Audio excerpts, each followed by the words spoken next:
എല്ലാവർക്കും എൻ്റെ പുനർജനി ജ്യോതിഷത്തിലോട്ട് ഹസ്തരേഖയിലോട്ട് സ്വാഗതം. ഞാനിവിടെ ഇന്നലെ പറഞ്ഞത് നമ്മുടെ ശുക്രമണ്ഡലത്തിലെ കാക്കപ്പുള്ളിയെ കുറിച്ചായിരുന്നു. ഇന്നലെ ഞാൻ പറഞ്ഞു. ഇന്ന് ഞാൻ പറയാൻ പോകുന്നത് നമ്മുടെ ചൂണ്ടുവിരൽ. ആ ചൂണ്ടുവിരലിന് താഴെയാണ് വ്യാഴമണ്ഡലം. അവിടെ കാക്കപ്പുള്ളി വരികയാണെങ്കിൽ നമുക്ക് എന്തൊക്കെ ന്യൂനതകളുണ്ടാകും, നമുക്ക് എന്തൊക്കെ കുറവുകളുണ്ടാകും. ഈ വ്യാഴമണ്ഡലം ബൃഹസ്പതിയാണ്. ബൃഹസ്പതി മീൻസ് ദേവന്മാർക്ക് ഉപദേശം കൊടുക്കുന്ന ഗുരുവാണ് ബൃഹസ്പതി.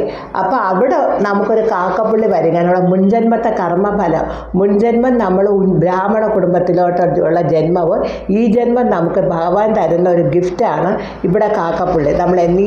നമ്മുടെ വ്യാഴം നീചമാവുക, നല്ല ആൾക്കാരെല്ലാം നമ്മളെ ചവിട്ടിത്താഴ്ത്തുക, നമുക്ക് ഉന്നതസ്ഥാനം ലഭിക്കാതിരിക്കുക, നമ്മളാരും ബഹുമാനിക്കാതിരിക്കുക, ഉന്നതന്മാരെല്ലാം നമ്മളെ കുറ്റപ്പെടുത്തുക, ഇങ്ങനെ പല കാര്യം. ഇതൊക്കെ ഞാൻ വളരെ ചുരുക്കമാണ് പറയുന്നത്.